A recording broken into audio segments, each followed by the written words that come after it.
Prophecy watchers are watching not only the Middle East, but the nations surrounding the Middle East.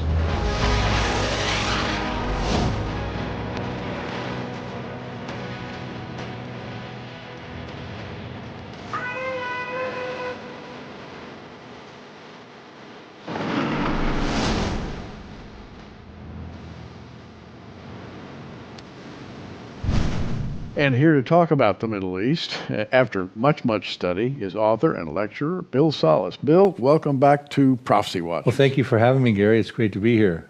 Always good to have Bill because you know you're going to hear a lot. He packs a lot of detail into his studies. Now, do you want to start with Ezekiel 38 or Psalm 83? Well, there's a few differences. Why don't we go through a couple of the differences? Because some people think they're one and the same prophecies. I'll just briefly explain those. And then I think we'll spend some time on Ezekiel 38. Okay. Psalm 83 involves 10-member populations that share common borders with Israel, predominantly Arab, Israel's notorious enemies. They are defeated by the Israeli Defense Forces. So we've got different enemies, and we can see that we also have different defeats compared to Ezekiel 38. There's different motives. Psalm 83, they want to possess the land of Israel, take for ourselves the pastures of God. They want to wipe Israel off the map, according to the prophecy, and take possession of the promised land. That's their motive. And then the results after the end of the battle, the defeat by the Israeli Defense Forces of these Arab foes, is that the ancient hatred that goes way back from time immemorial of the Arabs against the Jews is gone. No more oppression. It's over. Contrasting that to Ezekiel 38, different participants, 9 different member coalition. None of them share common borders with Israel. None of them are predominantly Arab for the most part. Their motive is different. They're coming for Israel's prosperity, plunder, and booty. And the Israeli Defense Forces are not stopping them. So they've got different defeats. It's the God of Israel that stops them with an earthquake, fire, hail, and brimstone. It's a supernatural defeat. And then at the end, the results are different. It says that the Lord will make his holy name known through the midst of his people Israel. They will not profane it anymore, and the nations will know he's the Lord. So we've got 2 distinctly different prophecies here, Gary. Now, when you read Psalm 83, verse 3, it says, they have taken crafty counsel against thy people and consulted against thy hidden ones, in the King James Version. And we have a they here taking crafty counsel against Israel, and of course this sounds like today's news. It sounds like the entire 20th century.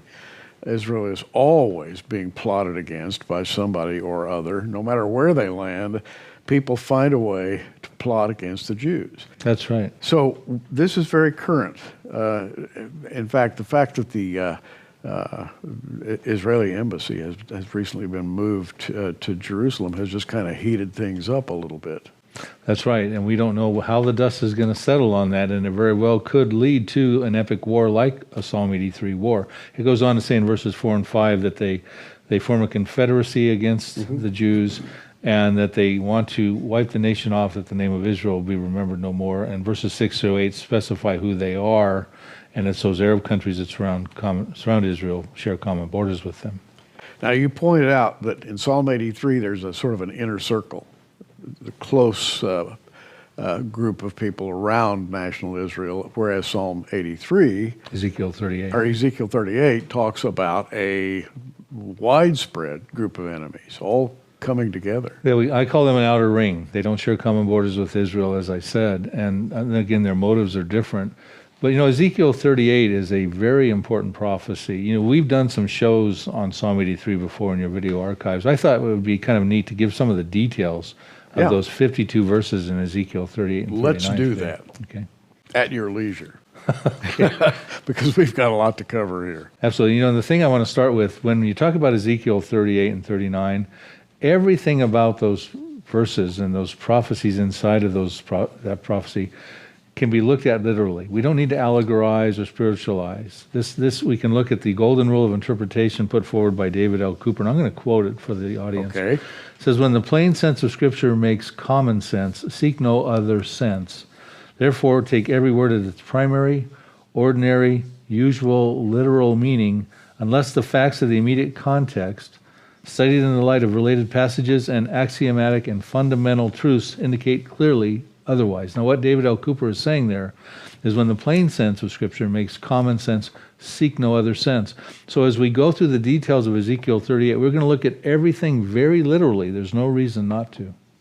Now, that brings us to Ezekiel 38, 1 through 6, and probably the most famous lineup of enemies in the history of the world, because you've got Gog, and we need to talk about who Gog is. That's been argued for many, many years. Mm-hmm. And Gog is accompanied by a number of nations, most of whom are fairly easy, I think, to understand. Yeah, and again, it's even like Psalm 83. You have to go back to the vocabulary, the vernacular, the time of these prophets.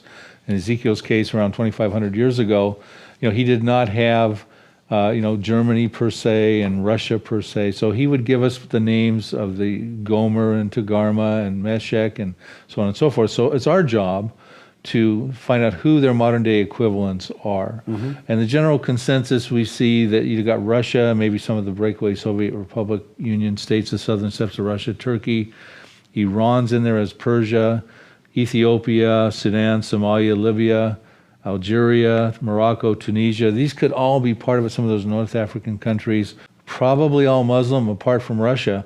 There's an interesting side note, though, I want to glean from you, Gary, because you talked about this at your Prophecy Watchers conference in 2018. Some people, Arnold Fruchtenbaum and others, suggest that maybe even Germany might be involved in this. What's your thoughts on that? Well, it's you find here in verse 5, Persia, Ethiopia, Libya.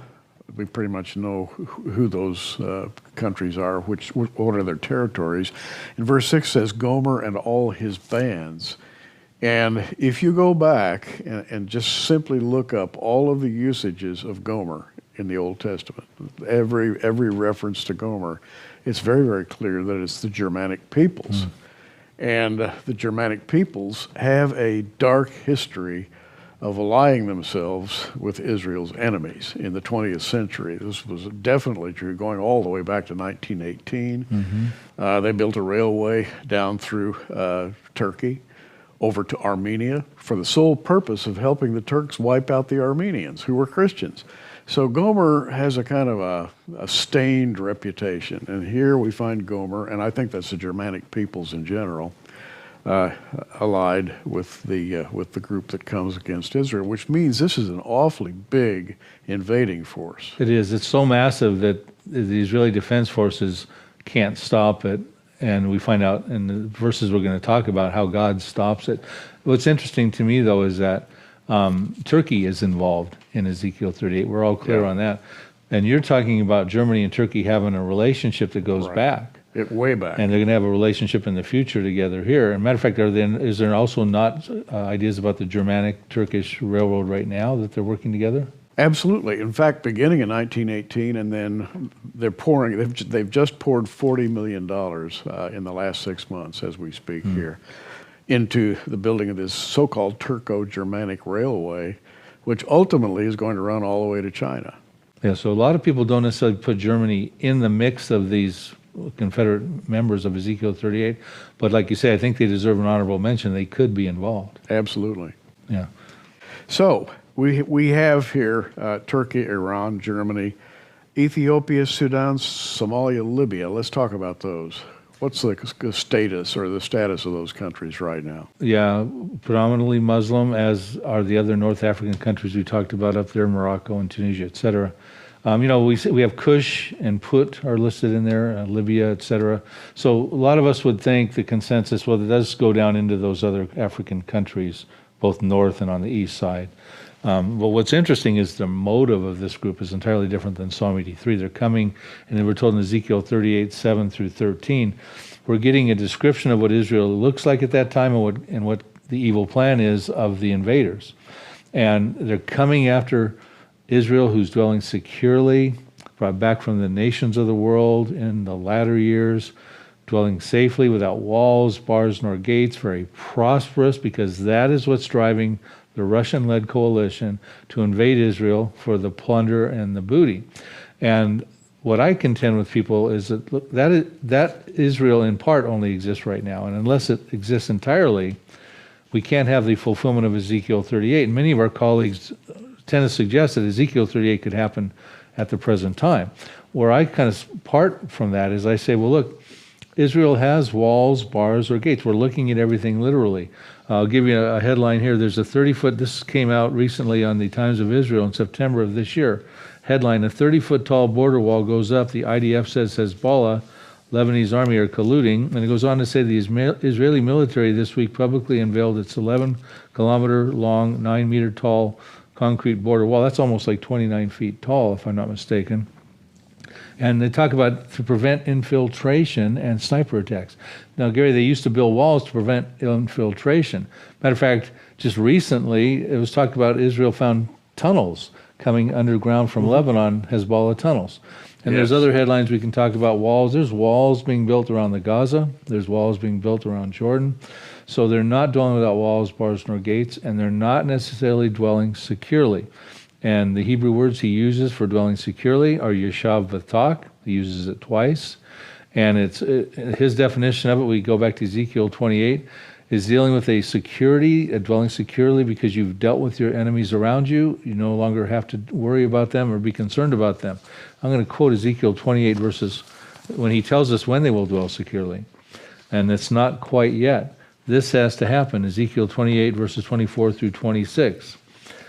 This is when Israel will dwell securely, and Ezekiel 38 could find fulfillment. Thus says the Lord God, when I have gathered the house of Israel from the peoples among whom they are scattered, and am hallowed in them in the sight of the Gentiles, then they shall dwell in their own land, which I gave to my servant Jacob, and they will dwell safely, yeshav v'tak. They will dwell securely, yeshav v'tak. But when? When I execute judgments on all those around them who despise them, people around Israel who despise them, then they shall know that I'm the Lord, their God. So we have people around Israel that despise them, the judgments need to be executed upon them. That's why they're building walls. That's why they're not dwelling securely. And those are the inner circle of Psalm 83. But this, in Ezekiel 28, not 38, suggests that there will come a time when Israel no longer needs those walls. They defeat their near enemies. That's right. And the big partition wall that's about 403 miles long goes down Israel proper, at some points 20 feet tall. They won't need that anymore. It's not aesthetically pleasing for tourism. These walls are not being built to keep tourists in, but to keep infiltration out. Those who despise Israel, and in fact, despise is really a good word there. They really do despise Israel. Who are these nations right now that we're talking about? Yeah, harbored an ancient hatred from Israel from time immemorial. Yeah. Psalm 83 verses 6 through 8 identify them. And they're the surrounding countries of Lebanon. I call them that inner circle of countries. Syria, Iraq. These are all in Psalm 83. Hezbollah is up there now in Lebanon, terrorist organization. You got the Palestinians, I believe alluded to as the tents of Edom. You got Hamas is over there in ancient Philistia. We believe Egypt could be involved. Saudi Arabia could be involved. Even Jordan. And these, of course, are the countries in 1948 that came up against Israel in the war. They voted against there being in Israel in 1947. They came to war in 1948, followed up with some of them in 67 war and again in 73. Some people actually think Psalm 83 was fulfilled in 1948, but in the new DVD, I point out how that's not the case. It still remains unfulfilled. So, you're saying then that Israel is going to have a war in which these surrounding local enemies are destroyed before Ezekiel 38. Right. Judgments need to be executed upon those who despise them. Then Israel can dwell securely, yeshav v'tak. That's by Ezekiel's own verbiage. He uses the same words in Ezekiel 28 two times and Ezekiel 38 And that makes logistical sense because Israel, having finally won against the surrounding enemies, would sort of relax and enjoy the new prosperity. And at that point in time, then, a new enemy is gathered. And they will likely expand territorially. There's prophecies that talk about the expansion of Israel. They did this in 1967 when they won that war.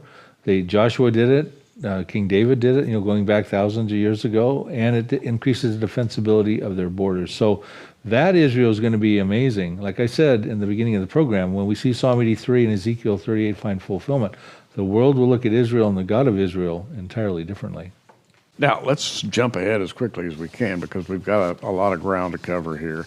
Ezekiel 38:14 through 39:6 talks about this immense war involving lots of square miles of territory, perhaps thousands of soldiers, war materials of all kinds. It's going to be a huge war.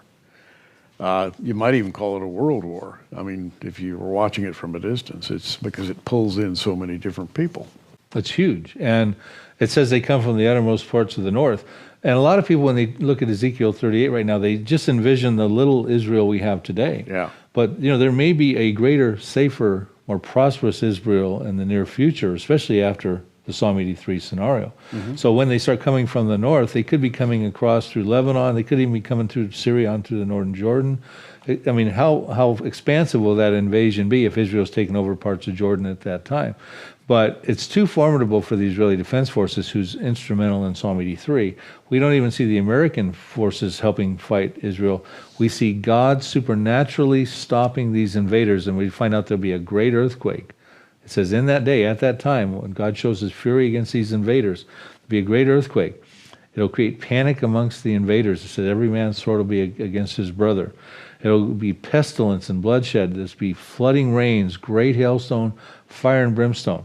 Imagine, and as a member of the church, I'm not sure we'll be here for this. I think you and I both agree there's a pretty good chance the rapture will occur prior to Ezekiel 38. We both agree, I think, Gary, in conversations, that the rapture and Ezekiel 38 are probably pre-tribulation events. Right. But the rapture could precede Ezekiel 38. But regardless, whoever's watching Ezekiel 38 on their normal mainstream news channels, I mean, come on, what are they going to think when they see that happen? And by the way, we should remember that Israel sits on one of the great earthquake rifts of the whole planet, the Jordan Rift Valley. It goes down the Jordan River all the way down across Sinai into eastern Africa. It's a huge fault. Yeah. And I've read that if that slipped, it would be one of the great earthquakes in history. The earthquake is devastating in this event. I mean, the earthquake in itself will get the news cameras flipped out. So Yeah. And so then what happens? We have this invasion, and we have the invaders destroyed. Let's talk about what happens after that. Well, you got the aftermath, but before we get into the aftermath, the mop-up, if you will, and again, we're treating this all very literally because as we start to look at those verses we're talking about where Israel's cleaning up in the aftermath, they're very specific. But before we get there, God has just stopped supernaturally the most massive, armed, and dangerous Mideast invasion of all time, even greater than Psalm 83. And it says that the purpose that will happen as a result of that, in Ezekiel 39:7, and this is key, we don't want to miss this. This is the marquee event the Lord uses to make his holy name known to the world, to let the world know he's the true covenant-keeping God of Abraham, Isaac, and Jacob. And he says, so when this happens, and the supernatural destruction has happened in Ezekiel 39:7, so I'll make my holy name known in the midst of my people Israel. They shall not profane it anymore, and the nation shall know that I am the Lord, the Holy One in Israel. So in other words, at that point, it required there to be my people Israel in the land of Israel, which exists. Psalm 83 can't stop that. Hitler wasn't able to stop that. Right.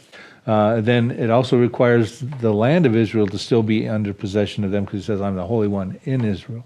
We have those ingredients right now, and they're not going to change. So God's going to use that event to let the world know he's the covenant-keeping God of Abraham, Isaac, and Jacob.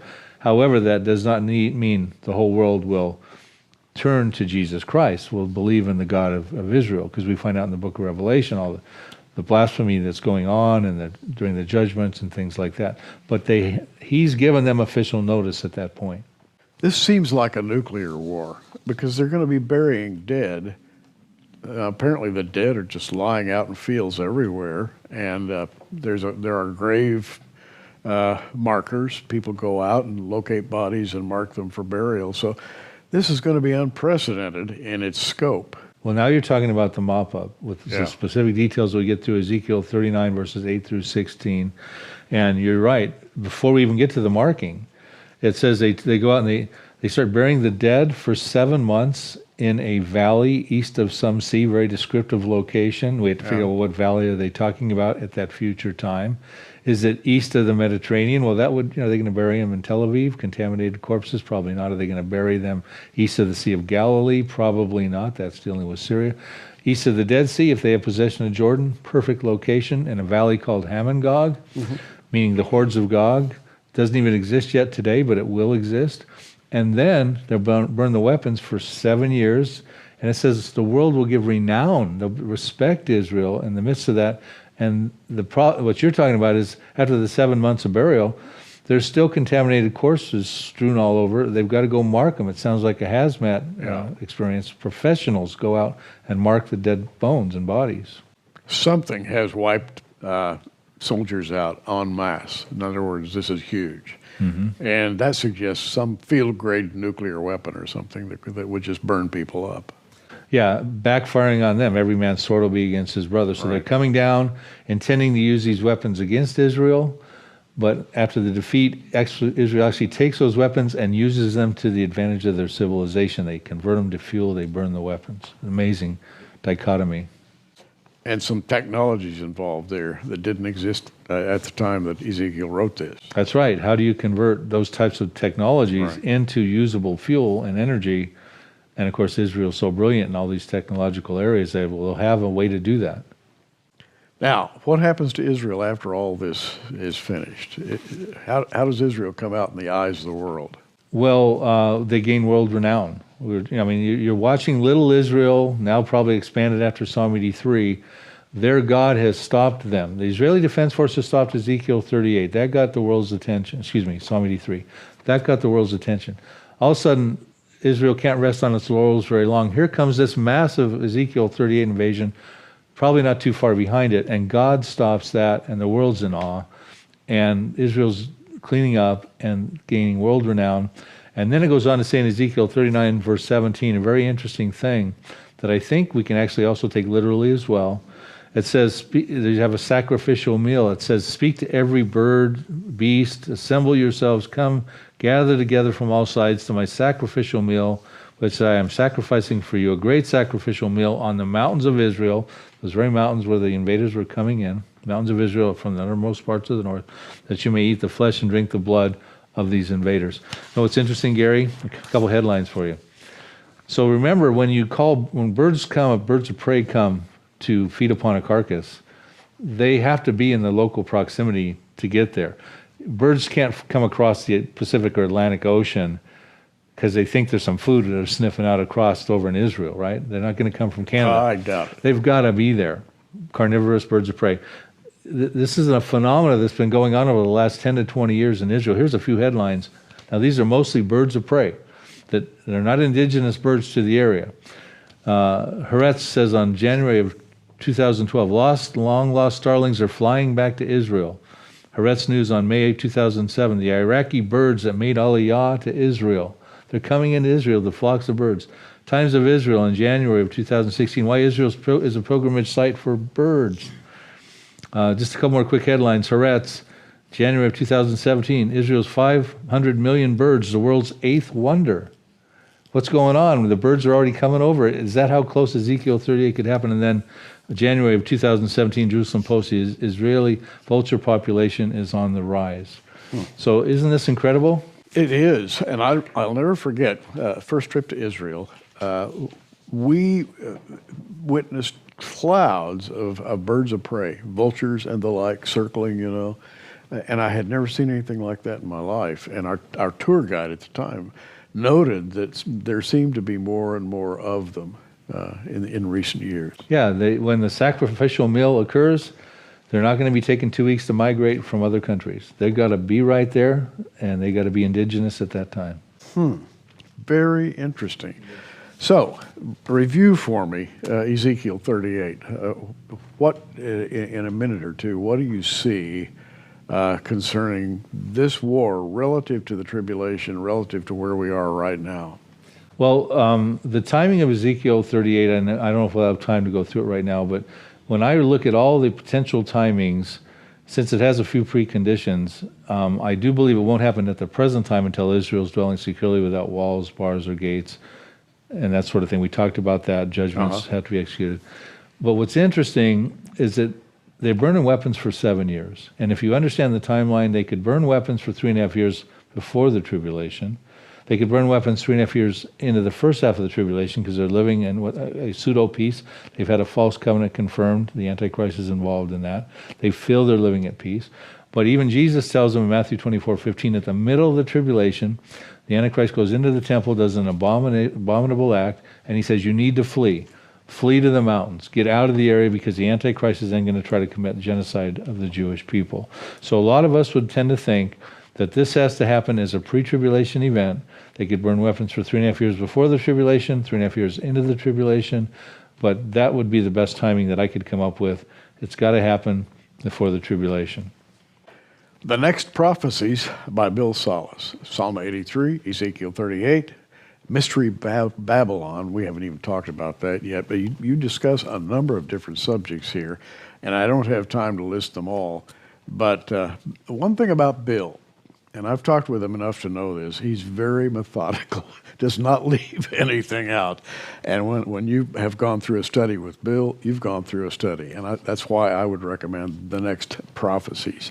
And also you have a book. How does the book relate to the DVD? Well, the DVD is a teaching companion to the book. It's 2 discs on the DVD, 3 messages from the book. It's not an overview of the book, so they really need both to enhance their study.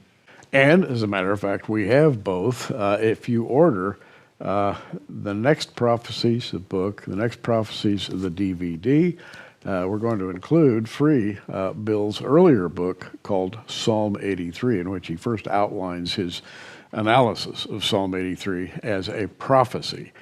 For a gift of $40, free shipping anywhere in the U.S., you get these 3 items. You go to prophecywatchers.tv. Check out the online bookstore, scroll down to Bill Salus, and you'll find The Next Prophecies Collection. That's what we're calling this. That's what you look for, The Next Prophecies Collection. prophecywatchers.tv, online bookstore, and you'll find Bill Salus's name, and you'll find The Next Prophecies Collection listed there.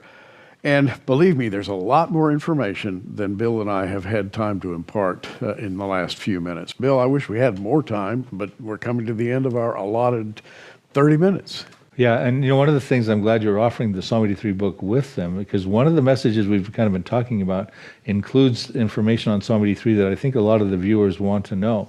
For instance, yes, it's a prophecy, why it's different than Ezekiel 38, why it precedes Ezekiel 38, why it's not a tribulation prophecy, why it wasn't fulfilled in 1948. A lot of people think that. So that's just one of the messages of the 3, but it's important the Psalm 83 book is part of this offer because they can get all the details on Psalm 83 as well. You'll enjoy it. Psalm 83, DVD worth having. I'm Gary Stearman, saying thanks a lot to Bill Salus for being here. And by the way, keep watching, everybody. We are. Thanks for joining us on Prophecy Watchers. You can find us on the web at prophecywatchers.com, where you can sign up for our free email newsletter, or follow us at facebook.com/prophecywatchers. In the meantime, keep watching, everybody, and we'll see you soon.